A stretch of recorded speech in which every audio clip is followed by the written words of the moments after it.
Casa de la Huelga a una conferencia que hablará de la reconstrucción y la renovación arquitectura religiosa durante el franquismo en Asturias, 1938-1965. Y lo primero que voy a hacer va a ser presentarles a la presentadora, o sea, a mí.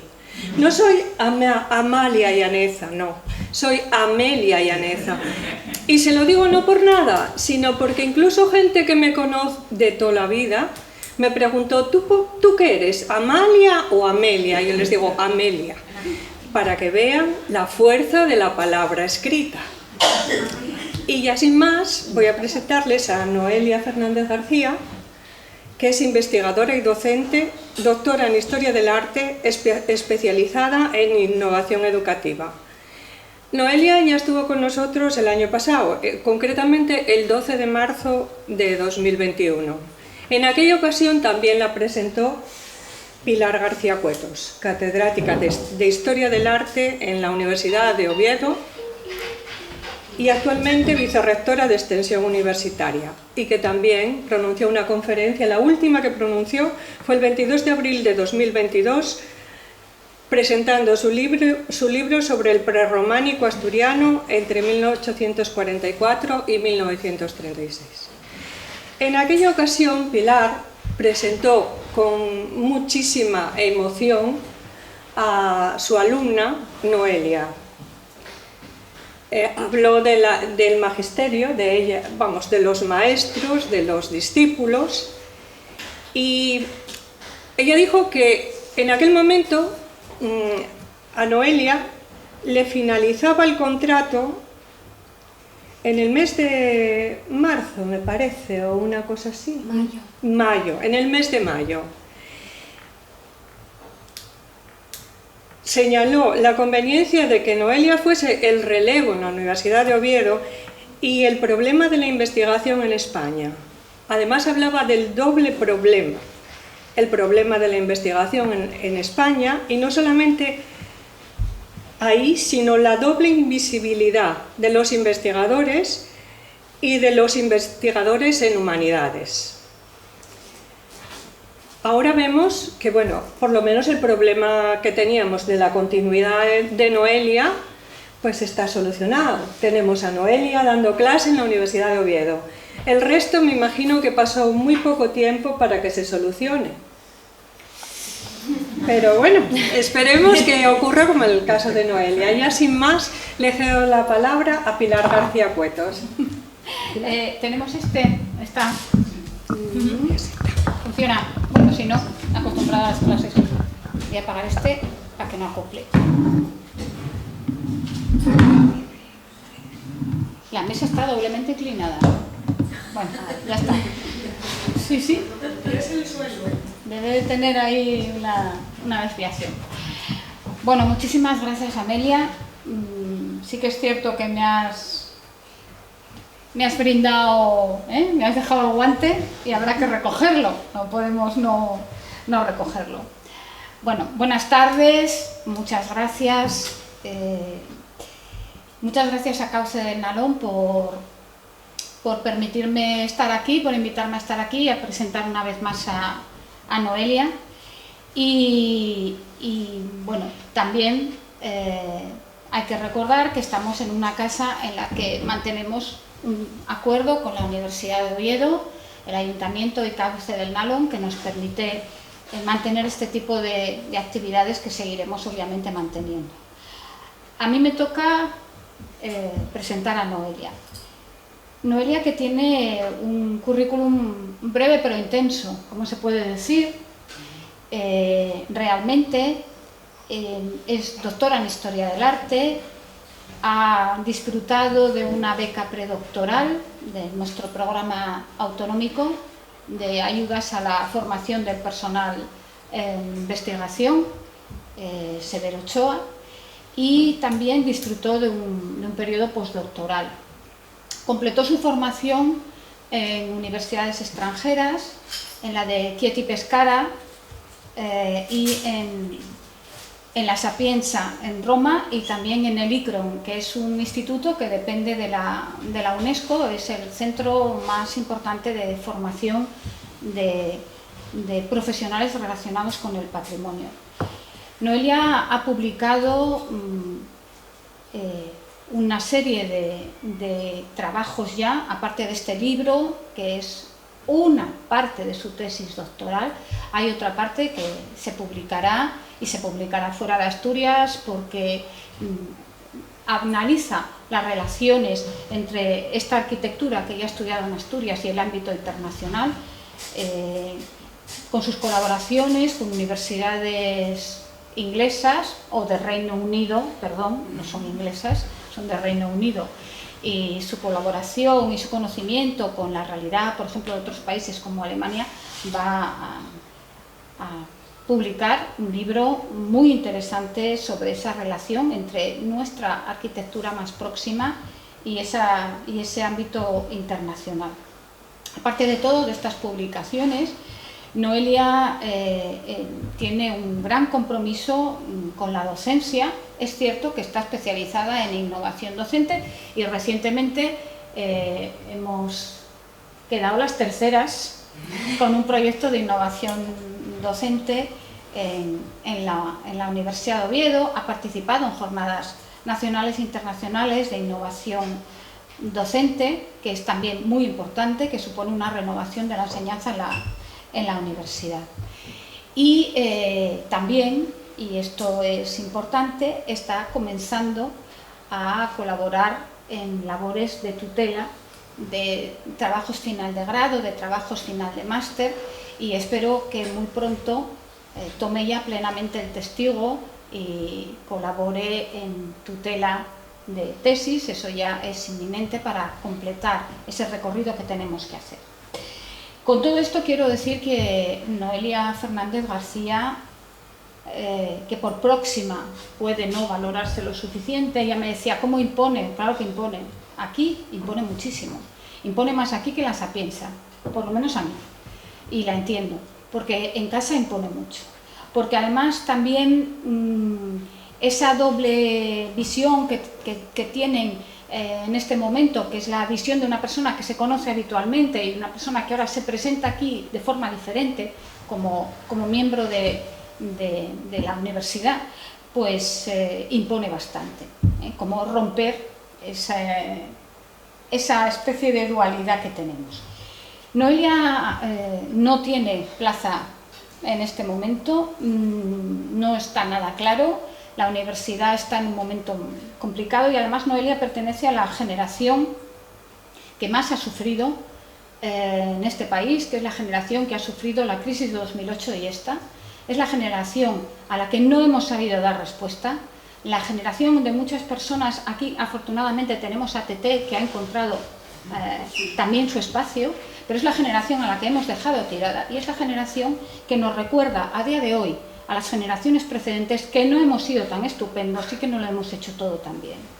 Es una cosa que, bueno, sé que soy en esto beligerante y se me nota, pero es cierto, no lo hemos hecho nada bien.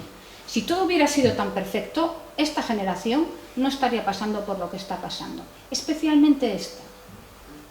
Todos pensamos en los veinteañeros, entonces no, especialmente esta, que entra en la treintena, es, a mi entender, la más maltratada de la historia reciente de España.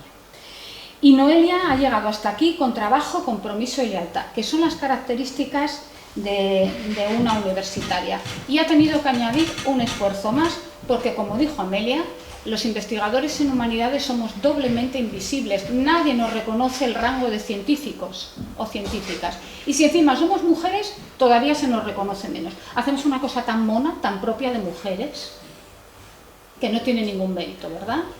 Pues es así. Ya recogí el guante, Amelia. Si no lo digo, reviento. Si no lo digo, reviento. Porque estoy ya muy mayor y estoy muy harta de oír que lo que hago es muy bonito. No. Detrás de ese falso brillo hay disciplina, hay trabajo, hay esfuerzo, hay una resistencia tremenda a la frustración, hay muchas renuncias que comparte nuestra familia, hay largas horas, tediosas horas en los archivos, hay la soledad de las estancias internacionales, hay enormes horas de espera en autobuses, trenes y aeropuertos, hay una competencia cruel y sobre todo hay que mantener la esperanza contra todo pronóstico. Decía Rudyard Kipling, que se es hombre cuando tienes en ti mismo una fe que te niegan, o una mujer, aunque no desprecies nunca las dudas que tengan. Tienes que mantener ese equilibrio entre seguir confiando en ti mismo cuando las cosas no salen y también saber que tienes que mejorar. Bueno, realmente hay que tener en cuenta que ser universitario supone algo que dijo Aniceto Sela en uno de sus discursos de principio de curso, que pertenece al grupo de Oviedo, a los krausistas que dieron origen a nuestra extensión universitaria. Él decía que nuestros deberes académicos son deberes nacionales, o sea, son deberes cívicos con la sociedad que te sostiene y que mantiene la universidad. Y en ese sentido, Noelia es muy consciente de que sus deberes académicos son deberes nacionales, son deberes cívicos, también tiene un gran compromiso social. Y finalmente hay que decir que ha elegido un camino, yo siempre se lo he dicho, este es un negocio, si me permiten, una empresa muy complicada, en el que nunca vas a acabar de hacer lo que te propones hacer. Decía Víctor Hugo, uno de mis pensadores de cabecera, aunque no sea un gran filósofo, no sé por qué, que el conocimiento es como el sol. No lo podemos mirar de frente, no lo podemos llegar a ver, pero lo ilumina todo. Y detrás de esa luz que nos ciega y que no podemos ver, pero que seguimos buscando, estamos trabajando todo el tiempo. Por lo tanto, gaudeamos, alegrémonos, gaudeamos igitur, pero recordemos que, como dice nuestro himno, nos tendrá la tierra. No sabemos humus, seremos tierra. ¿Y qué quedará de nosotros? Bueno, de Noelia quedará el trabajo bien hecho, las publicaciones, y espero que muy pronto los discípulos que tomarán el testigo que yo le he transmitido, porque la universidad es una cadena de conocimiento y debemos transmitir el testigo. Así que, Noelia, gaudeamus, vivat academia, y tienes la palabra. Y yo voy a ir sentando porque así debo. En primer lugar, advertir que ahora mismo estoy en un estado de emoción un poco complejo, ¿vale? En primer lugar, porque como decía Pilar, para mí es muy imponente estar aquí hoy. Y cuando digo que es muy imponente, es que, si me permiten un poco el off-topic, saliendo un poco de la conferencia, nací en la maletería, ¿vale? Luego me fui a Sama, estudié en el Instituto de Ciaño, venía a estudiar a la biblioteca de la Casa de la Huelga, a la que también acudí cuando estaba estudiando la licenciatura en Historia del Arte por la maravillosa biblioteca que tiene. Por cierto, Pilar, gracias también, ¿vale? Entonces, estar aquí hoy, además con gente con la que comparto muchos momentos, como los socios y socias de Cauce, por supuesto con Pilar, familia también siempre de gran apoyo, por supuesto, mi compañera Tete, y con todos ustedes realmente es un momento, bueno, pues que me causa, como decía, muchísima emoción, y les agradezco, bueno, pues que estén compartiendo esta tarde conmigo y, bueno, con todos nosotros, ¿no? Normalmente suelo dejar los agradecimientos para el principio y para el final de la presentación. Si me permiten, hoy lo voy a hacer un poco en el medio. Cuando hable de lo que viene a ser una tesis doctoral, o lo que fue para mí una tesis doctoral a la hora de llevar a cabo esta investigación que se materializa precisamente, parcialmente, en este libro. Realmente considero dos cuestiones que descubrí durante la investigación y durante el desarrollo de la tesis doctoral fundamentales en lo que a día de hoy, bueno, pues es mi campo de estudio, ¿no? Lo que pasa que, como decía, lo descubrí durante el proceso, era algo que yo tenía en mente pero que nunca había tenido la capacidad de verbalizar.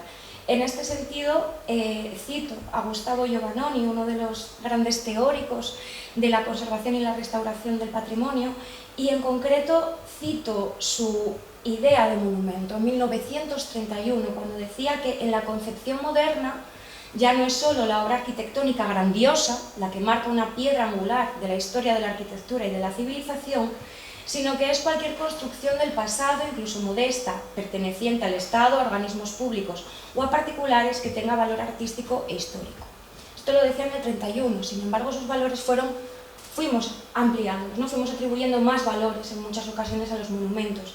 Y por esto, en este sentido, les cito la definición de la UNESCO, que dice que el patrimonio cultural de un pueblo comprende las obras de sus artistas, arquitectos, músicos, escritores y sabios, así como las creaciones anónimas surgidas del alma popular y el conjunto de valores que dan sentido a la vida, es decir, obras materiales y no materiales que expresan la creatividad de ese pueblo, la lengua, los ritos, las creencias, los lugares y monumentos históricos, la literatura, las obras de arte, los archivos y las bibliotecas.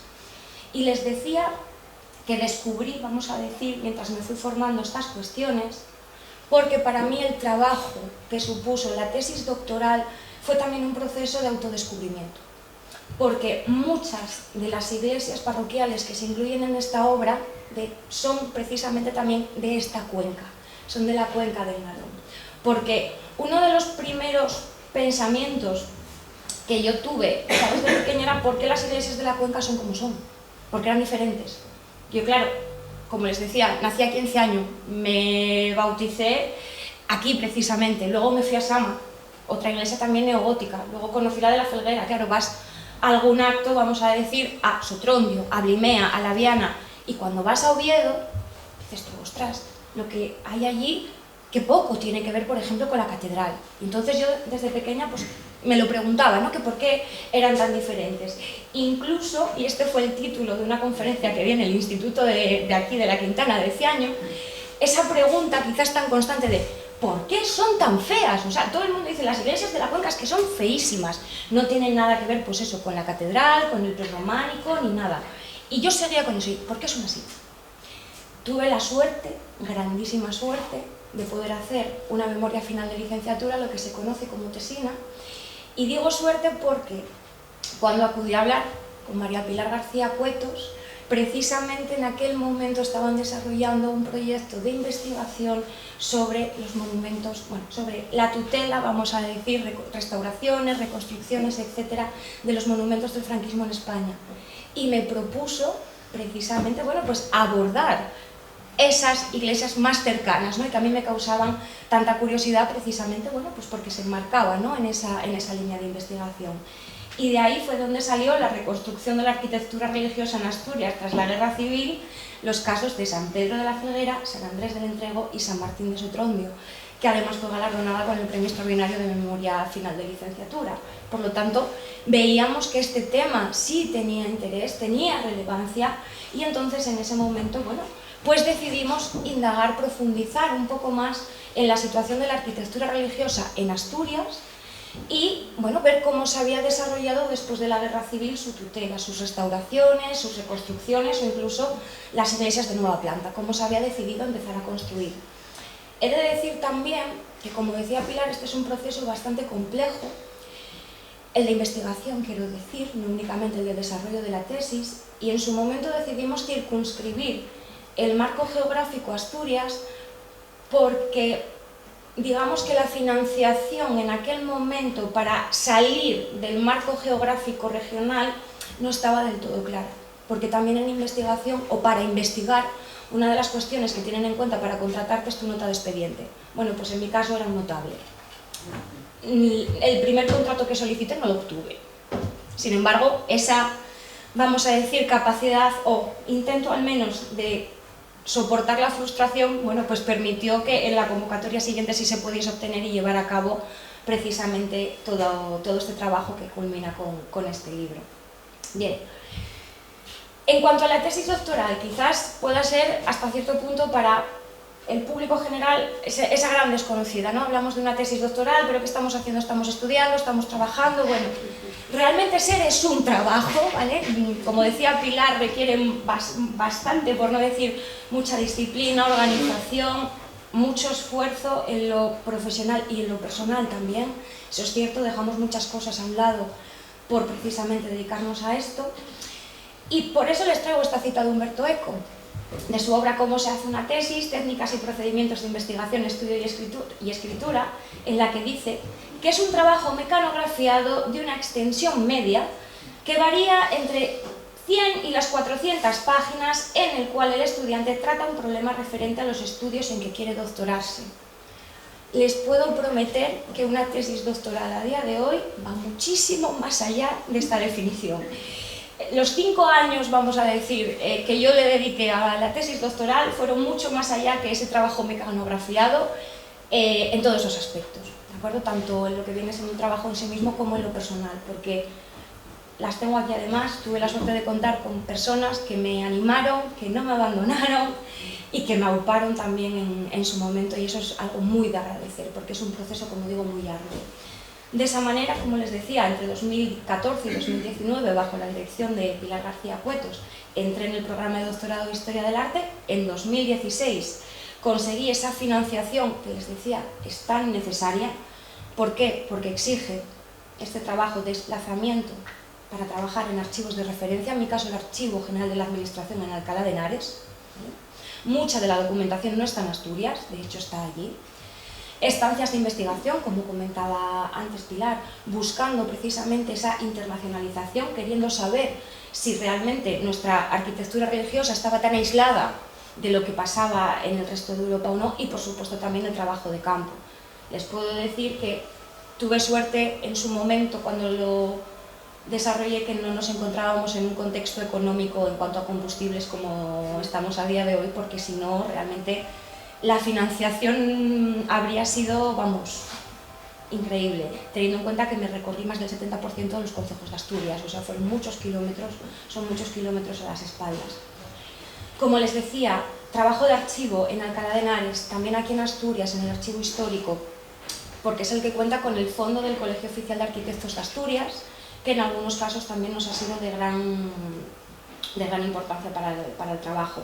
El archivo diocesano, pero también archivos municipales e incluso también archivos parroquiales, por supuesto. Hemos tenido que revisar, bueno, todos los estudios que se han hecho al respecto de la restauración, reconstrucción, construcción de nueva planta de la arquitectura religiosa, no solo en Asturias, sino también en España y por supuesto también en el ámbito internacional. Entonces, en ese sentido, se ha acudido a diferentes fuentes, principalmente bibliotecas de diferente carácter, tanto aquí en Asturias como en España, como especialmente en el caso de Italia, en las dos universidades y en el ICRON, donde tuve la oportunidad de poder desarrollar mi trabajo. Como les comentaba también, el trabajo de campo es indispensable porque así se puede comparar aquella información que encontramos referenciada en los proyectos de los archivos o en los libros con el resultado que nos encontramos a día de hoy. Por supuesto también, de grandísima relevancia, la fotografía, las fototecas o aquellos archivos que cuentan con imágenes históricas que nos permiten conocer o saber hasta qué punto estos monumentos han sufrido variaciones, incluso después de haber sido restaurados tras la Guerra Civil. En muchas ocasiones nos encontramos, bueno, innovaciones, ¿no? Nuevas intervenciones en ellos. ¿Por qué? Porque en gran parte de los casos estamos hablando de iglesias parroquiales que todavía continúan, mantienen su función. Por lo tanto, eso implica que son entes vivos, son entes con los que nos relacionamos, ¿no? Todavía, y están sujetos a cambios. ¿Por qué esta investigación? Como les decía en un primer momento, cuando yo me incorporé a la línea, se estaba desarrollando, si no recuerdo mal, el segundo de los proyectos, Restauración Monumental y Desarrollismo en España, 1959-1975. Pilar, como investigadora principal, ya había dirigido un proyecto anterior, centrándose precisamente en las direcciones generales de Bellas Artes y de Regiones Devastadas, que es la dirección general con la que más se relaciona precisamente mi investigación, y ya en la última fase del proyecto, fueron 3 proyectos, un total de 12 años, se estudiaron los arquitectos restauradores, aquellos profesionales, ¿no? Pues que habían aplicado diferentes criterios, vamos a decir, a la hora de intervenir el monumento, o los monumentos. Por otra parte, en el caso de Asturias nos encontrábamos con un vacío historiográfico en lo que se refiere a la arquitectura, especialmente de posguerra. En muchas ocasiones, como estamos hablando de historicismos, de estilos históricos que nos remiten a otros anteriores, parecía que esta situación respondía simplemente a una ausencia de interés o a una ausencia de originalidad. o al menos es lo que en ocasiones se cita, ¿no? Se dice en algunas de las obras que lo referencian. Pero no había una investigación propia, por lo tanto nos pareció importante cubrir, vamos a decir, ese vacío y descubrir si realmente, bueno, esta situación respondía a esa carencia, ¿no?, de originalidad y de ideas, o si realmente respondía a otro tipo de cuestiones. Por otro lado, también aplicar la metodología de la crítica de autenticidad, es decir, cuando nos acercamos a un monumento, a esos que tenemos tan cerca, saber hasta qué punto, vamos a decir, su entidad total, vaya. A ver, es que no sé si... Tengo miedo de explicarlo mal, Pilar. Tengo miedo de explicarlo mal. O sea, cuando... Es que es un concepto un poco complicado. Cuando pensamos que algo es original, si yo les digo que ustedes piensen... a ver... La ermita del Carballo, por ejemplo. Si yo les preguntase qué es lo más original de la ermita del Carballo, ¿qué me dirían? ¿Qué me dirían? Es todo original, nunca se intervino, nunca se arregló nada. ¿Se arregló? Vale, entonces si yo les dijese si la ermita del Carballo es auténtica, aunque tenga arreglos, vamos a decir, ¿me dirían que sí lo es o que no? ¡Qué compromiso, Amelia! Bien, pues lo que yo pretendía hacer también precisamente con este trabajo era identificar, ¿no?, hacer la crítica de autenticidad y ver qué partes, vamos a decir, hemos ido recibiendo, han ido llegando a nosotros hasta la actualidad después de intervenciones sucesivas que han sufrido esos monumentos, ¿no? Saber, bueno, pues todo ese proceso interno de la obra, del monumento. Otra cuestión también, los falsos históricos y los falsos historiográficos. Los falsos históricos en muchas ocasiones se dan, bueno, pues cuando intervenimos directamente en un monumento, vamos a decir, si me permite la expresión, haciéndolo pasar por algo que no es, ¿vale? El problema es cuando desde nuestra disciplina, como historiadoras del arte, damos por buenos esos falsos históricos y decimos que ese monumento pertenece a una época por tener un estilo, vamos a decir, cuando realmente no pertenece a esa época. Se construyó en ese estilo, pero en otro momento, ¿vale? Si nosotros validamos esos falsos, claro, estamos creando historiografía, ¿no? Por lo tanto, es necesario revisar todos esos estudios que se han ido haciendo para precisamente identificar si hay algún falso historiográfico. En mi caso, por ejemplo, en la iglesia de Tazones, iglesia barroca, y ya está. No, se intervino después de la Guerra Civil, por lo tanto no podemos decir que es simplemente una iglesia barroca, tiene más etapas. Y en ese sentido, bueno, también es necesario ponerlo de relieve para que no se cometan errores a la hora, ya sea de tutelar en general, de investigar este tipo de monumentos. Por otro lado, también se analiza la actividad de organismos estatales de recuperación arquitectónica aquí en el Principado de Asturias, es decir, cómo actuó, por ejemplo, la Dirección General de Regiones Devastadas que les mencionaba antes en nuestro territorio. Por otro lado, también se buscaba crear una relación de profesionales asturianos que estaban vinculados con estos organismos estatales y cómo esa vinculación determinaba en muchas ocasiones la forma en la que proyectaban sus obras. Como comentaré más adelante, existía un control por parte de la Dirección General e incluso yo me encontré con proyectos que se manifestaba en la respuesta a ese proyecto no concuerda con el espíritu asturiano, se pide un nuevo proyecto. Había un control muy férreo, por lo tanto, en muchas ocasiones esa relación con estos organismos determinaba la producción de los arquitectos, que cuando se encontraban en una situación, vamos a decir, mucho más autónoma, diseñaban, producían de otra manera su obra arquitectónica.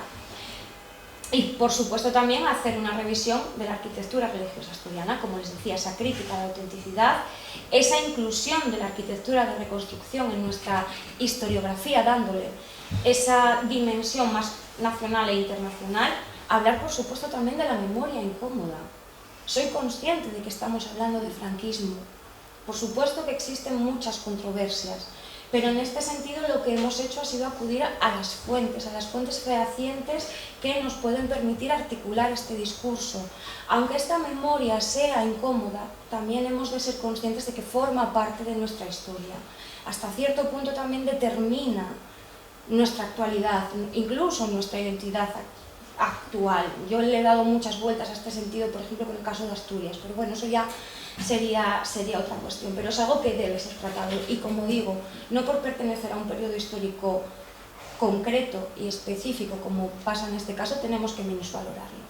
Aquello que es meritorio, y por supuesto, cuando mantenemos esas relaciones también con este tipo de monumentos, la dimensión que adquiere también va mucho más allá, ya va más a lo colectivo, a lo comunitario y bueno, pues aquellas personas que somos, ¿no? en conjunto.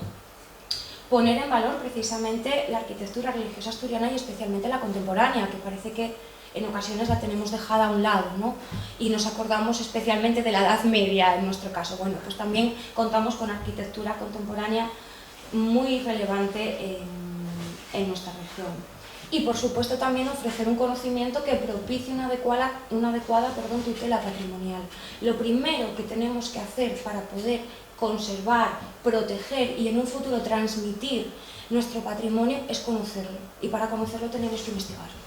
Por lo tanto, en este sentido, poner otra vez en valor lo que se comentaba en esta mesa de la visibilización, la necesaria visibilización de las humanidades en este sentido y de la investigación que se hace en humanidades. Generamos conocimiento y ese conocimiento se transmite a la sociedad, tiene un uso, aunque parezca que no es así. Por lo tanto, recojo el guante yo también y creo que es necesario ponerlo en valor. Y también, por supuesto, que se realice una correcta difusión patrimonial. Como les comentaba antes, que no nos encontremos con pues, esas informaciones, ¿no? a las que les falta esa profundización en la autenticidad de los monumentos. En el caso, por ejemplo, también cercano de San Nicolás en Villoria, la primera vez que yo me acerqué me sorprendió mucho no haber visto ninguna referencia a la restauración de posguerra. En el archivo me dijeron que lo desconocían, que no sabían que se hubiese reconstruido después de la Guerra Civil y sin embargo en el proyecto queda muy claro. La iglesia estuvo sin cubierta, si no recuerdo mal, 8 años, lo cual causó bastantes daños al interior. Los arquitectos identificaron perfectamente las partes a reponer y sin embargo eso era algo desconocido. Es importante también que conozcamos pues este tipo de información y que se difunda de manera que se pueda conocer a nivel general. ¿Y qué aporta también esta investigación? Bueno, pues en síntesis, este mapa de concentración de iglesias parroquiales dañadas durante otras, vamos a decir, tras la Guerra Civil aquí en Asturias. Y en este sentido les comparto esta imagen porque creo que es bastante gráfica en lo que se refiere a esa, no diré leyenda urbana, pero es, bueno, pues algún comentario bastante común, ¿no? No, es que se quemaron muchas iglesias y se quemaron muchas iglesias en zonas industriales, cuencas mineras, etcétera, etcétera. Si se dan cuenta, con este mapa que les estoy compartiendo, obviamente es curioso encontrar la mayor concentración en Villaviciosa, pero eso se explica por varios motivos, luego les comento. Si se dan cuenta, principalmente Villaviciosa, Siero y Oviedo. Oviedo, por supuesto, es indiscutible, precisamente por el sitio de Oviedo, desde el primer momento, ¿no? El siguiente de los pasos que se iba a realizar tras el sitio de Oviedo era intentar capturar que cayese Gijón. En ese sentido también se nos explica, o también podemos entender bastante bien, por qué esa concentración en Siero, precisamente por ese intento de avance, ataques, etcétera. En lo que se refiere, como les decía, a Villaviciosa y toda la franja costera del oriente asturiano, tenemos que pensar en la llegada de los apoyos, en este caso, el Frente Nacional, por parte de las brigadas navarras.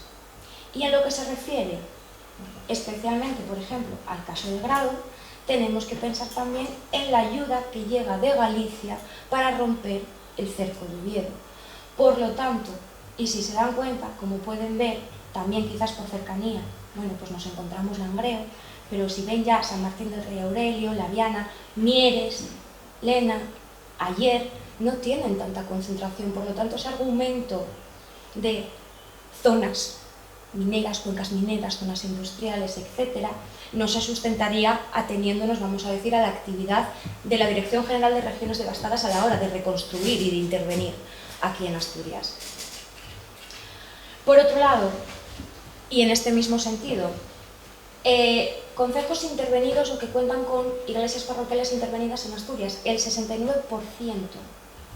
De ese 69%, los proyectos en zonas rurales alcanzan el 73% del total. En otras zonas, dentro de las cuales podemos incluir las de actividad marcada, actividad industrial, solo el 27%. Por lo tanto, esto también de nuevo invalidaría, vamos a decir, como les comentaba, ese comentario tan común que nos encontramos. Por otro lado, también es interesante saber en qué época se llevaron a cabo la mayor parte de estos proyectos, o al menos se plantearon estos proyectos. Bueno, pues fue entre 1938 y 1945, es decir, en la inmediata posguerra, cuando precisamente la restauración y la reconstrucción, o incluso la nueva construcción de iglesias parroquiales, de monumentos, voy a decir en general, interesaba al régimen. ¿Por qué? Porque incluso en la revista Reconstrucción se presentaba a Francisco Franco como caudillo de la reconstrucción. La reconstrucción que había que llevar a cabo en España y también en Asturias no era solamente moral, vamos a decir, era también material. Y obviamente esa reconstrucción material era una herramienta propagandística de primer orden para el régimen. Y claro, obviamente, ¿cuándo fue más aplicada? En esos primeros años de posguerra. Como pueden ver, los proyectos o el número de proyectos fue decayendo con el paso del tiempo. También es verdad que estos primeros años también son de muy especial interés, especialmente si tenemos en cuenta que estamos hablando de arquitectura religiosa en un contexto neocatólico. Por lo tanto, en este sentido, la capacidad que tiene el patrimonio de enviar mensajes de carácter simbólico en épocas, vamos a decir, muy concretas y en las que era muy necesario, también queda patente precisamente por ese desarrollo de proyectos. Por otro lado, normalmente se comenta que hablamos de reconstrucción, ¿no? De hecho, el título del libro es de la reconstrucción a la renovación. Bien, pues el mayor porcentaje, el mayor número de intervenciones que se llevaron a cabo en Asturias en arquitectura religiosa no fueron reconstrucciones totales, fueron restauraciones. Únicamente podemos hablar de 88 reconstrucciones en comparación con 157 restauraciones y obras de nueva planta, en este caso por iniciativa de la Dirección General de Regiones Devastadas, 13 únicamente en nuestro territorio. Por otro lado, en general también hablamos siempre de arquitectos, de la aportación de los arquitectos, del trabajo de los arquitectos en la recuperación del patrimonio monumental y en este caso religioso. Bien, pues en Asturias nos encontramos también con los aparejadores, arquitectos técnicos. Si no hubiese sido por las intervenciones que llevaron a cabo en gran parte de las iglesias parroquiales que habían sido parcialmente dañadas, también eso es cierto, hay que dejarlo claro que la envergadura, vamos a decir, de sus intervenciones era menor, pero reitero, si no hubiese sido por ellos, habríamos perdido gran parte de nuestro patrimonio arquitectónico religioso. Y también interesante incluso la participación de maestros de obra. Reitero de nuevo, en obras de pequeña envergadura, pero maestros de obra que colaboraron también con esa recuperación del patrimonio arquitectónico asturiano. En un sentido, digamos, más teórico y menos de datos concretos, ¿sobre qué se reflexiona en la obra? Perdonad, es que creo que hay un poco de acopio. Por un lado, ¿qué criterios se siguieron para restaurar nuestra arquitectura religiosa después de la guerra? ¿Qué criterios dentro de los de la teoría de la restauración se aplicaron en nuestro caso? Se hicieron, vamos a decir, restauraciones miméticas, se hicieron restauraciones que introducían innovaciones como se venía desarrollando en el marco internacional. ¿Qué criterios fueron los que se aplicaron? Bueno, pues podemos encontrar, como pueden ver aquí en pantalla, dos diferentes. Esta es San Vicente de Llué, en Colunga, que su proyecto fue realizado por Miguel Ángel García Lomas, arquitecto madrileño, por cierto, no asturiano en este caso, quizás le conozcan o les pueda sonar por otras arquitecturas que ha desarrollado. Bueno, pues en este caso optó por una restauración que aparece completamente o pasa totalmente desapercibida. De hecho, a día de hoy, si nos acercamos a la iglesia, que en este momento, además, cuando hice el trabajo de campo, estaban obras, al menos desde fuera es muy difícil poder identificar a simple vista que es una iglesia que ha sido intervenida después de la Guerra Civil. Por eso les digo que también es muy importante, además del trabajo de campo, ese otro trabajo previo.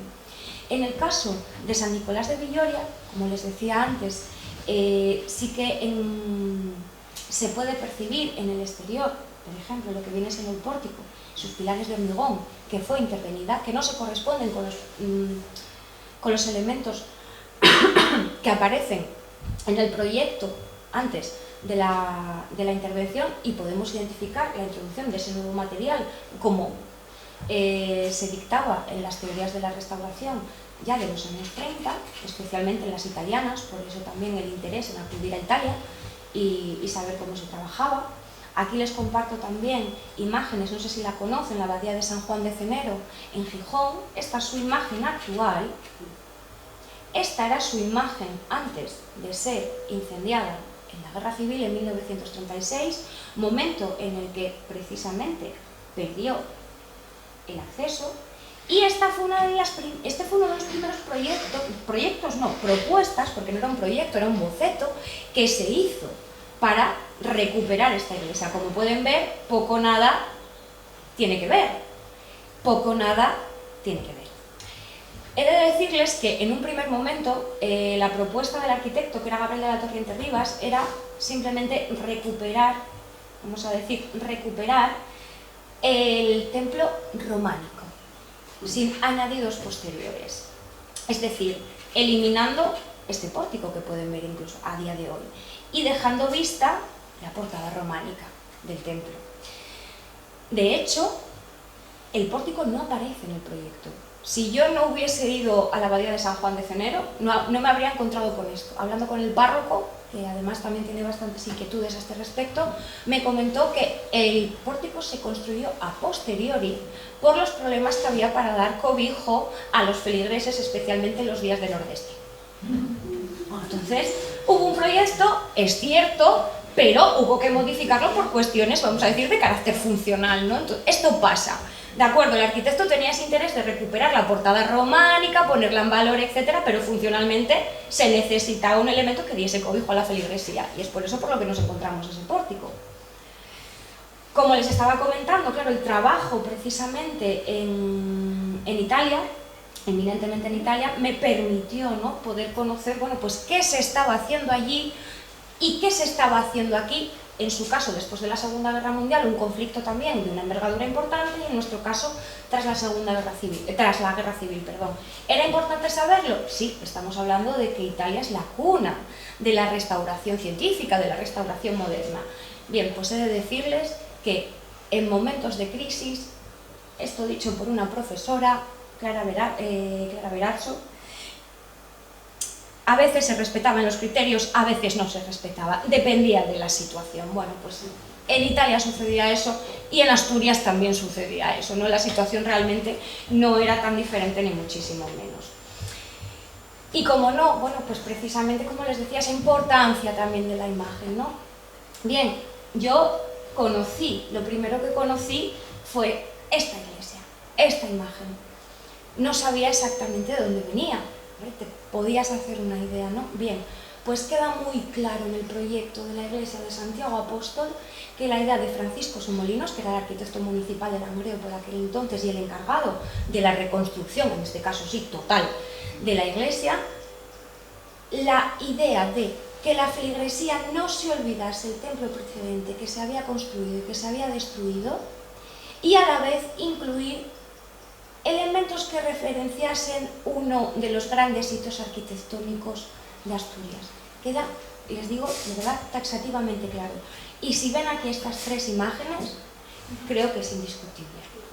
Precisamente todas esas influencias que decidió trasladar Francisco Somolinos al templo. Decirles también, importante, y en relación con la fuerza de la palabra, Amelia, San Eulogio era quien, vamos a decir, bajo cuya advocación se encontraba el templo. Esa advocación se cambió después de la guerra. La advocación a Santiago Apóstol se hizo después de la Guerra Civil, porque en estos momentos también existía una analogía entre Santiago Matamoros y Santiago Matarrojos. ¿vale? De hecho, si se fijan en el retablo, en el ático del retablo de la iglesia de Sama, bueno, pues podrán ver precisamente la imagen del apóstol Santiago.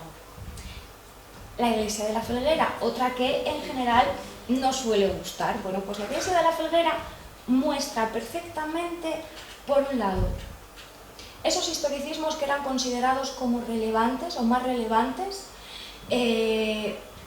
por parte de la Dirección General de Regiones Devastadas, dentro de los cuales estaba el románico. Esta fachada que ven aquí es la de la iglesia de San Pedro de Ávila. Si se dan cuenta, la influencia es indiscutible. Pero también nos encontramos, en este caso se lo pongo en cuanto a volumetría, también nos encontramos con referentes asturianos, es decir, los arquitectos, en este caso Francisco de Zubillaga y Zubillaga, tenían la capacidad de encontrar referentes a nivel nacional, pero también referentes a nivel regional e incluirlos en estas obras. ¿Por qué? Estamos hablando de románico. Ay, me falta una diapositiva. Da igual, les comento. Estamos hablando de románico en este caso, pero estamos hablando también de neorrománico. Si se dan cuenta, esto que ven aquí es la cabecera de San Julián de los Prados, con modificaciones en los vanos, pero San Julián de los Prados. Incluso, les invito a que lo hagan si les apetece, comparen un día la torre campanario de la iglesia de la Felguera con la torre vieja de la Catedral de Oviedo. Quizás se lleven una sorpresa por todas esas referencias. También decirles que, muy interesante, en el pórtico lateral de la iglesia de San Pedro nos encontramos unos relieves que no son muy habituales en el caso de las iglesias. Sí que es habitual que nos encontremos con el Pantocrato dentro de la almendra mística, pero normalmente va flanqueado por los evangelistas, por tetramorfos. En el caso de la iglesia de la Felguera está flanqueado por la Cruz de la Victoria y la Cruz de los Ángeles. Dos símbolos muy emblemáticos de la cultura asturiana que era muy interesante que estuviesen ahí, que tuviesen esa presencia. Es una forma de recordarnos también la Reconquista. Piensen en esa unión entre los caudillos, la religión, la fe, la patria. Es también en gran medida un leitmotiv en este sentido, ¿no? Y lo encontramos en nuestras propias iglesias parroquiales. Por otra parte, hablamos también de templos que a día de hoy se encuentran en estado de abandono, como es este del puerto de San Juan de Nieva. Templo muy interesante, no únicamente por haber sido obra de Ignacio Álvarez Castelao, uno de los grandes arquitectos contemporáneos asturianos, sino por también su singularidad. Su singularidad que recoge, por un lado, las innovaciones, voy a decir, sí, ya desde el modernismo catalán, pasando por la vanguardia de la Segunda República Española y yéndonos incluso a Latinoamérica, como pueden ver aquí, tienen la Purísima de Monterrey y la Catedral de Chillán con una imagen muy similar. Es decir, en San Juan de Nieva tenemos una iglesia en un estado de conservación lamentable que podemos vincular con una catedral en Chile y con una iglesia parroquial en México, porque se insertan dentro del mismo contexto, vamos a decir, a la hora de producir, de innovar en estos proyectos arquitectónicos. ¿Cómo no? La capilla de la Universidad Laboral de Gijón, ¿cómo no hablar de ella? En este sentido aportamos imágenes históricas, pero vamos un poco más allá en lo que se refiere a las influencias de arquitectura que pudo haber recibido Luis Moya Blanco. Quiero decir con esto, hablamos de arquitectura que se remite a la arquitectura paleocristiana.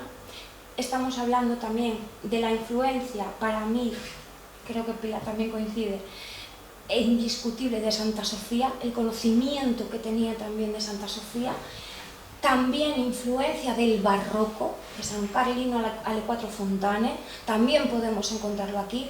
Es decir, no quería poner en valor y no banalizar en este sentido la figura de Luis Moya Blanco. O sea, Luis Moya Blanco era un arquitecto muy formado, con un conocimiento de la arquitectura muy profunda, con viajes también de carácter internacional que le permitieron formarse, y todo eso lo trasladó a la Universidad Laboral.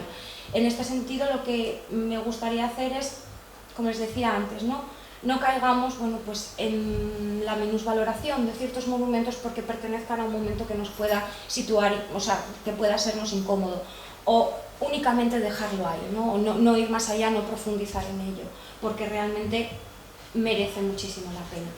Por otro lado, también nos encontramos con referentes de carácter regional, de arquitectura vernácula.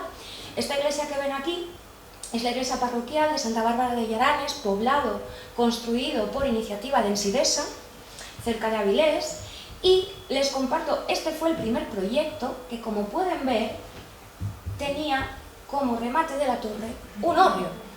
Bien, no fue muy bien recibido por parte del arzobispado, puesto que era un elemento demasiado vernáculo, y se invitó muy amablemente a los arquitectos a que modificasen el proyecto. Sin embargo, sí que es cierto que hasta cierto punto ciertas líneas nos podrían intentar recordar algo. Incluso la disposición, ¿no?, propia, vamos a decir, en este caso del pórtico, nos podría permitir hacernos cierta idea. Sí que es verdad que nos encontramos con un referente mucho más claro, aquí este es San Juan de Duz, en Colunga, que también, además, fue intervenida después de la Guerra Civil, y sí que ahí podemos ver, bueno, pues esa referencia un poco más clara, ¿no?, a los hórreos y a ese bien mueble tan relevante dentro de nuestra cultura y de nuestra tradición. Bueno, pues también tiene su lugar en estas arquitecturas. Y he de decirles que incluso en una en Cangas de Onís tuve la oportunidad de verlo, lo que pasa que no es de esta época esa iglesia, pero sí que es verdad que es un elemento sorprendentemente, no me voy a decir recurrente, ¿no?, pero que tiene más presencia de la que quizás podríamos pensar en un primer momento. También, bueno, pues aquí pueden ver San Juan del Real en Campo de Casu, una iglesia que tampoco a priori quizás suele recibir muchas alabanzas. Es muy moderna, a la vez también es tradicional, con esa fachada, con esas dos torres, etc. Aquí les he traído la planta y he de decirles que pueden ver similitudes con la capilla de Aquinas que está en Madrid, ¿vale?, de Rafael de la Hoz, pero quizás puedan ver más con este templo. Es la Catedral de San Miguel de Coventry, en Inglaterra. Estamos hablando de que nuestra arquitectura, la arquitectura asturiana, reitero, está inmersa también en ese contexto internacional. Realmente no estábamos tan aislados. En este caso, Francisco de Saro contaba, hasta donde sé, con una biblioteca bastante interesante, y es muy factible que recibiesen las publicaciones que fueron llevadas a cabo por Sir Basil Spence, que fue el arquitecto de Coventry, que llegaron a España, por supuesto, y fueron publicadas en diferentes revistas. Entonces es muy factible que Salo recibiese esa influencia. Y incluso su propio templo, este templo en Caso, podemos identificarlo como influencia para templos posteriores que tenemos aquí en Asturias y que también aparecen con muros quebrados. Es decir, existe toda esa relación, toda esa conexión entre el ámbito asturiano nacional, pero también internacional. También nos encontramos con casos como el de la comúnmente conocida Iglesia de la Gesta, de Oviedo, aunque realmente es la iglesia parroquial de San Francisco de Asís. Quédense también con que la conocemos como la Iglesia de la Gesta. ¿De dónde viene ese nombre de la Gesta, no? Al primer culto en la iglesia de San Francisco de Asís acudió Carmen Polo. Y estamos hablando de los primeros años 60. Sigue siendo un lugar con una alta importancia simbólica, aunque quizás nos olvidemos un poco porque ya hemos normalizado el nombre de la Gesta, ¿no? Pero ahí está. Les incluyo también, bueno, pues esta imagen para que puedan ver la relación con la arquitectura internacional, con la arquitectura moderna, contemporánea, internacional, y explicarles que esto llama también muchas veces la atención. ¿Por qué esta iglesia redonda? O la iglesia redonda también muchas veces dicen, la iglesia redonda de Oviedo. Bien, estamos hablando de que en el contexto internacional se están produciendo cambios. Estamos hablando de que en el propio seno de la iglesia se comienza a reflexionar sobre la posición, vamos a decir, de los feligreses, de la feligresía, y la posición, bueno, pues, de párrocos, etc., ¿no? Estamos hablando de iglesias parroquiales. Bien, con el Concilio Vaticano II asistimos a cambios que van a afectar a las arquitecturas religiosas en muchos sentidos, pero es que en estos momentos, un poco antes incluso de la celebración del Concilio Vaticano II, había empezado a ganar fuerza el movimiento litúrgico, un movimiento que buscaba esa renovación, vamos a decir, dentro del seno de la Iglesia, especialmente en lo que se refiere a la liturgia. Entonces, en este sentido, una de las cuestiones que comenzó a ganar más peso fue la idea de asamblea, que la feligresía fuese una asamblea. Y claro, los espacios centralizados ofrecen una mayor posibilidad de interactuar como asamblea, y ese es el motivo por el que nos encontramos con este tipo de arquitecturas en estos momentos, ¿no? Especialmente a partir de los 60. Entonces, como les decía, nos encontramos con una arquitectura contemporánea, novedosa, que hasta cierto punto sigue siendo tradicional, porque sigue todavía teniendo esa presencia del material pétreo, ya ven. En ese caso también podemos ver esa diferencia, pero es que además, como les decía, la Gesta no deja de ser un lugar de memoria. No solamente porque lo conozcamos como la Plaza de la Gesta, etc., sino porque esto que ven aquí se planteó como un monumento a los caídos.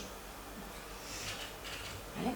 Con una cita, por supuesto, de San Pablo a los pies del monumento, y aquí pueden ver dos de las estelas que se conservan a día de hoy con la Cruz Laureada de San Fernando, que le fue otorgada a la ciudad de Oviedo y al coronel Aranda Mata también. ¿Vale? Por lo tanto, como les digo, este es un lugar de memoria. Podríamos entrar en debates. Es cierto que si nos ajustamos a la anterior ley, que fue con la que yo hice este trabajo, en el momento en el que no hay conflicto, vamos a decir, a la hora de identificar quiénes son los caídos, que no queda ningún bando, vamos a decir, por encima del otro, no existiría conflicto. Entonces, en ese sentido, no podemos hablar de un lugar de memoria, pero no habría que modificarlo.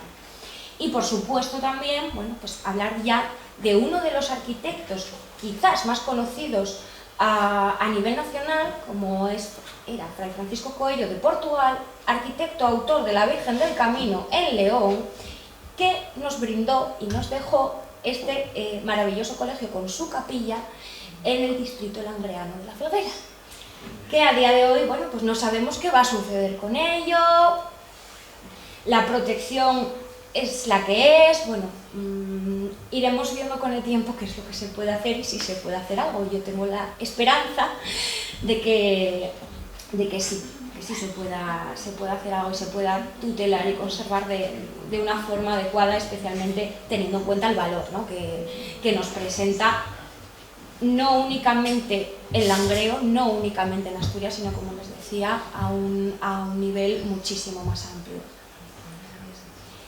Y ya, para terminar, reiterar mi profundísimo agradecimiento a todas las personas que me acompañaron durante este proceso, porque de verdad les digo que saca lo mejor, pero también puede sacar lo peor de una misma.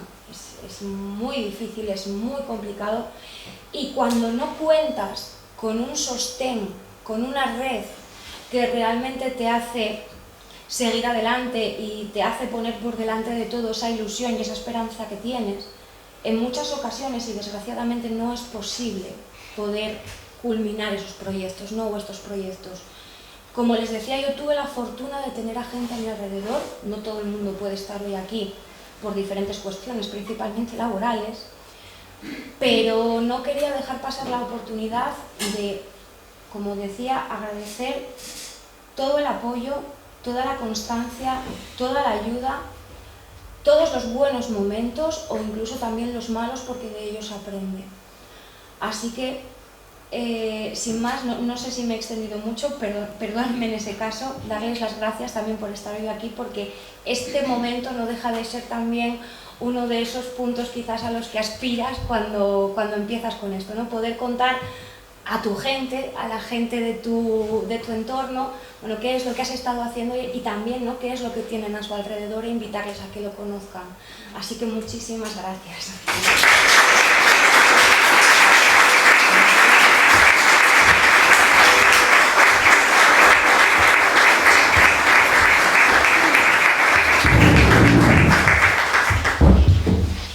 Bueno, muchísimas gracias a ti, Noelia, y te felicito por la conferencia.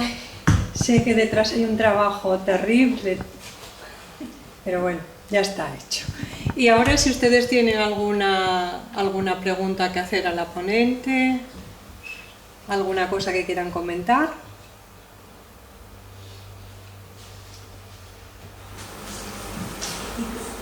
Pilar. Yo quería aprovechar y recoger otro bate que aquí Noelia nos lanzó para pedir que, teniendo en cuenta lo que ella nos ha explicado, solicitáramos la tutela efectiva de la Iglesia de los Dominicos de la Cervera. Emplazo a Cauce de Nalón y emplazo a todo el mundo para que lo hagamos, porque o lo hacemos o la perdemos. O va a ser un economato. ¿Qué protección tiene la Iglesia de la Cervera? La Iglesia. ¿La Iglesia nada más? Pero en el catálogo o está en el IPC, pues solicitar, ¿no? Incluso en el inventario de patrimonio cultural. Eso de entrada. No es un proceso complicado, hay que hacerlo, pero no es un proceso. Tiene que ser a iniciativa, la ley de patrimonio reconoce la iniciativa, el derecho a la iniciativa ciudadana. Eso es muy importante. O sea, cualquier persona individual o cualquier asociación en colectivo tiene el derecho y el deber, lo dice muy claro la ley, de contribuir a la tutela del patrimonio. Lo mismo que la ley nos dice que si vemos un delito de expolio lo tenemos que denunciar, expolio del patrimonio, destrucción, abandono, también nos da el derecho de reclamarle a la administración la protección de ese patrimonio. Lo tenemos en nuestras manos. Te felicito por la exposición, que voy a decir yo, pero es que es así, pero es que aparte me parecía que lo habíamos dejado ahí, que nos llamabas una vez más a hacer algo porque está parcialmente inundada. Así de claro.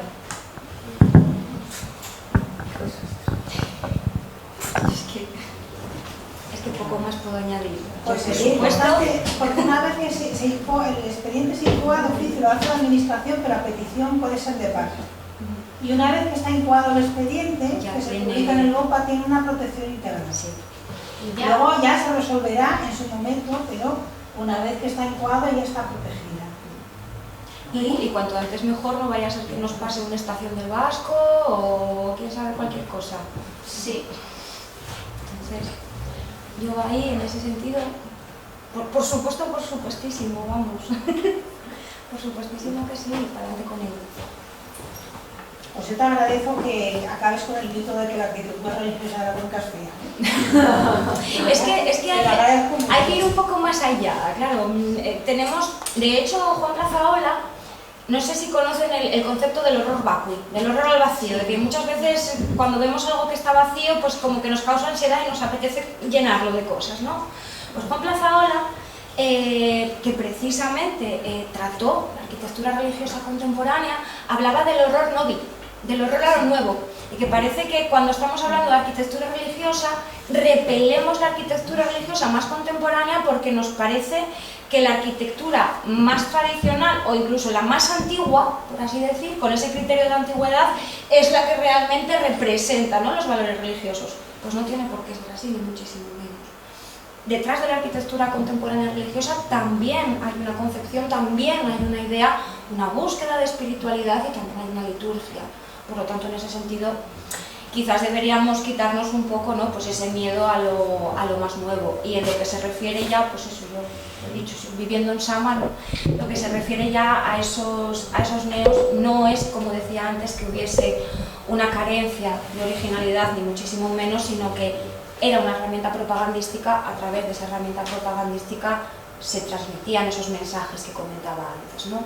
Entonces, hay mucho más allá, hay un pozo, no es únicamente algo epitélico, superficial, no, hay mucha más profundidad en ello. ¿Alguna pregunta más? ¿El estudio está? Sí, claro. Severino creo que está haciendo una tesis, se va a presentar.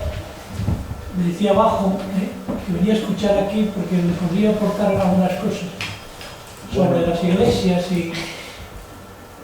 De verdad no tenía pensado intervenir, pero agradezco la conferencia, fue una maravilla que no esperaba. El título daba un poco de repelús y daba reflexiones, pero como dice de Cauce, evidente, o sea, aquí estoy a punto de presentar la tesis doctoral, o sea, a punto de defenderla, ya está presentada, pero hablo de la toponimia, de la documentación histórica en el Valle de la Hueria. Ya sé que usted no habló de la iglesia de la Hueria, tan importante como la del Entrego o más, pero bueno, están a vista, ¿qué vamos a hacer? Son cosas que pasan. No, me refería a que una de las cuestiones que está ahí son todas las capillas que hay en el valle. De todas esas capillas se hizo reformas tremendas. Por ejemplo, en el Pozo del Fondón, en el archivo, si ve usted que me lo entiendo, pues corten y acabamos. Pero hay una cuestión que citaba usted perfectísimamente. Una serie de personas, digamos, entendidos, aparejadores, pero maestros, canteros incluso, reformaron ermitas que se cayeron porque pisó por la cuestión el subsuelo minero, por toda esta serie de cosas, y en algunos casos incluso tenemos los dibujos, los planos como esa historia. Pero muchos de ellos, venía aquí por esa cuestión a sugerencia de equipo que me obliga a salir, la cuestión está por qué y cómo se pusieron ahí.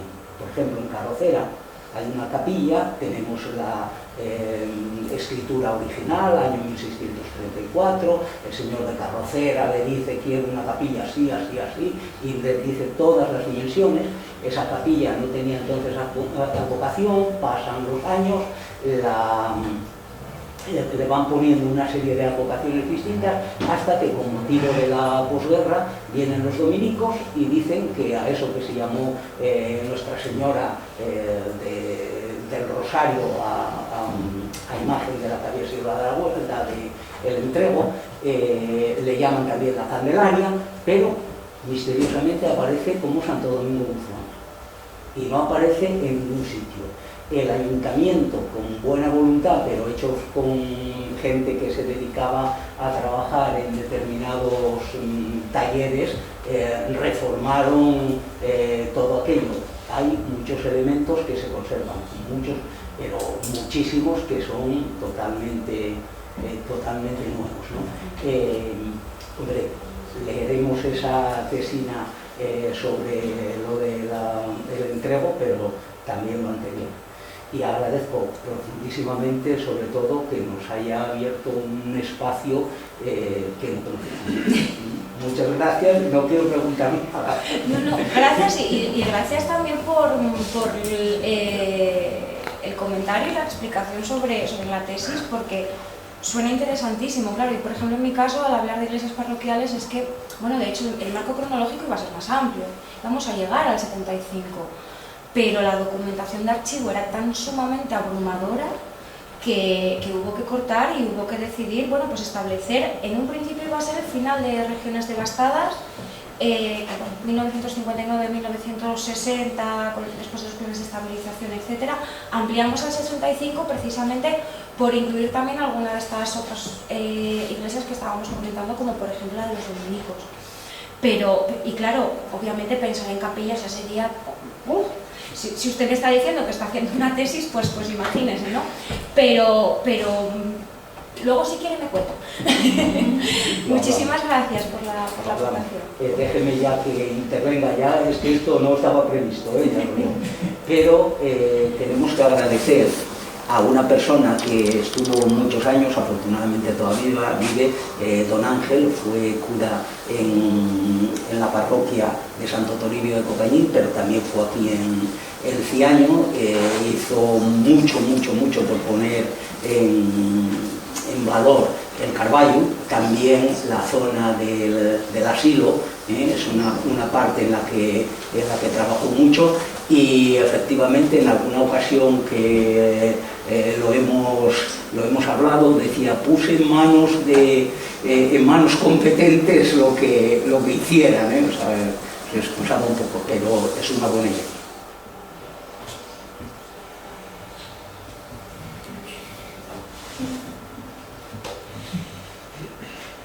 Deciros que tanto a Pilar como a Noelia, que la propuesta que habéis hecho sobre el tema de la defensa de ese patrimonio del colegio de las dominicas en la Fallera,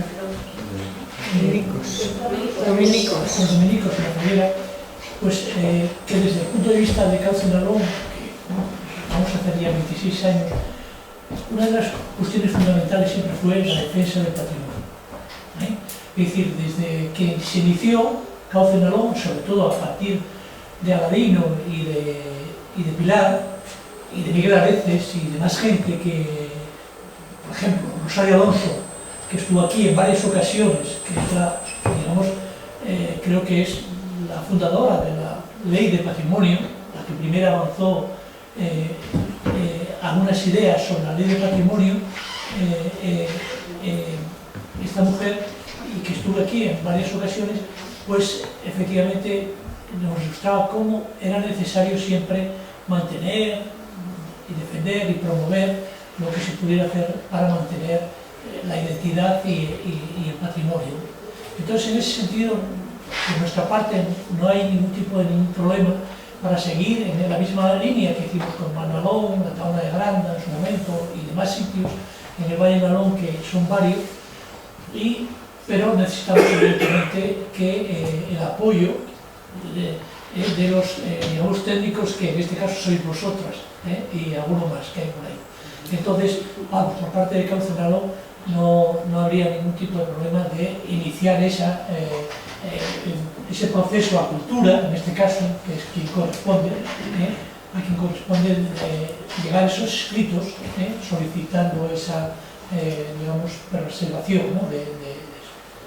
Yo creo que, bueno, primero eso, agradeceros muchísimo la excelente intervención que habéis tenido, sobre todo tú, que es la que además creo que a través de tu maestra de Pilar, creo que en el Agreo pues es una renovación, que tú, tan joven y con tantos recursos como ese premio que ya te han reconocido el propio gobierno asturiano, pues que has aportado a Asturias, no solamente al Agreo, pero al Agreo, el Valle de Nalón en particular y al Agreo en particular, ¿no? por ese excelente trabajo que has hecho, ¿no? Entonces, enhorabuena, tanto a Pilar como a ti, sobre todo a ti, y nada, esperamos que sigas produciendo a esos niveles y que la universidad recoja todo ese tipo de cosas que estás planteando. Muy bien, gracias. Una cosa que quería añadir para terminar es que dijimos que Noelia había tenido una ayuda pública. Esas ayudas son los impuestos de las personas. Entonces, de alguna manera, esos impuestos que se destinan a investigación de estas cosas que no son una vacuna o algo así, que parece que está muy justificado, revierten en la sociedad. Entonces, bueno, yo creo que Noelia ha demostrado que los recursos que se han invertido en su formación universitaria, en las becas, y en su beca predoc y postdoc, han estado bien invertidos. Ha devuelto a la sociedad lo que la sociedad le dio a ella. Esto quería resaltarlo porque a veces cuando se habla de becas para investigación y por qué Humanidades recibe dinero y todo eso, bueno, creo que ella tenía ganas de estar aquí precisamente porque quería devolver lo que había recibido en esa ayuda que tanto costó conseguir, porque hay un error que no hay manera de que enmendemos, que es que se selecciona a la gente de las becas solo por expediente académico. Y el expediente académico no justifica la excelencia, justifica que se ha encajado bien en un sistema educativo, nada más. En su mérito, pero nada más. Entonces a ella le costó mucho más, pero lo consiguió y realmente ha devuelto con creces. Ha habido casos en los que excelentes expedientes no acabaron la tesis doctoral y disfrutaron de dinero público 4 años. Nunca se les ha reclamado nada, no se reclama nada. Y eso quiero hacerlo. Eso quiero hacerlo constar. Me parece importante. Así que Noelia realmente ha devuelto lo que la sociedad le ha dado y seguirá devolviendo. he de decir, me queda por devolver, porque analizando, la carrera fue con becas de los fondos mineros. Tuve becas de los fondos mineros para estudiar inglés fuera, que eso tengo que decir que me abrió todo un mundo. Después tuve beca del ministerio que me permitió irme a hacer el último año en la Universidad de Málaga.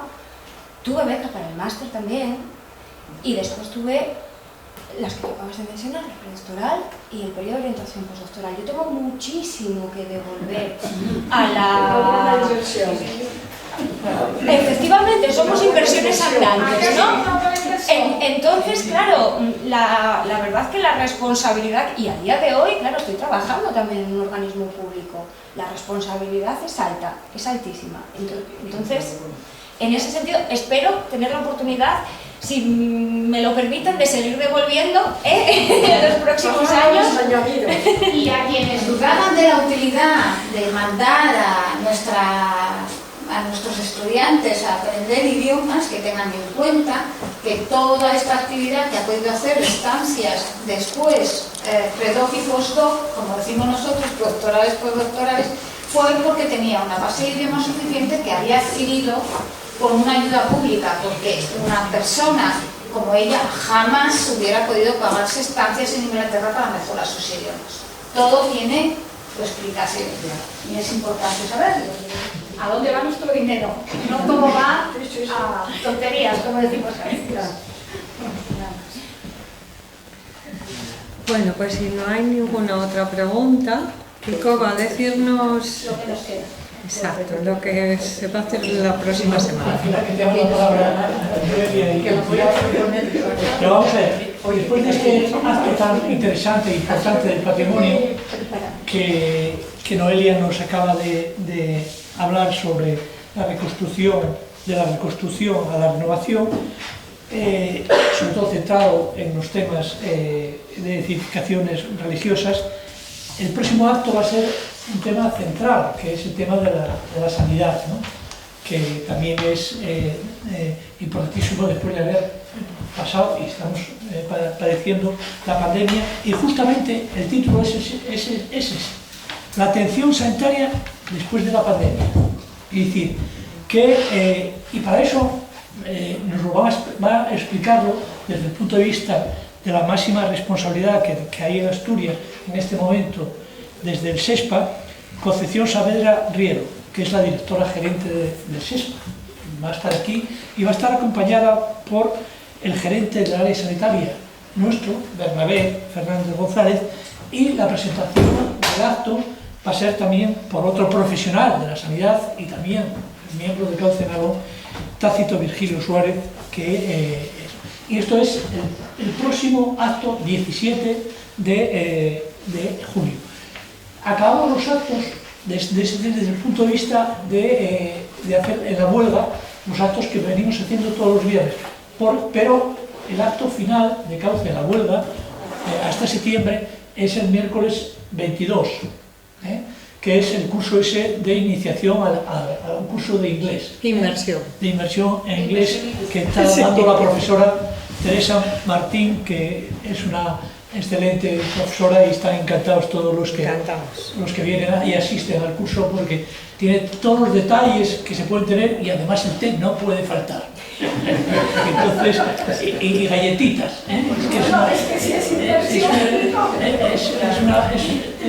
es una amiga total y generosa. Bueno, en fin, entonces eso es lo que os quería yo comentar, y bueno, esto es lo que esperamos el día 17, que vengáis todos y nos expliquen aquí un poco el proceso que en unos meses vamos a tener adelante de verano, a ver si qué es lo que podemos con prudencia hacer. Vale, muchas gracias.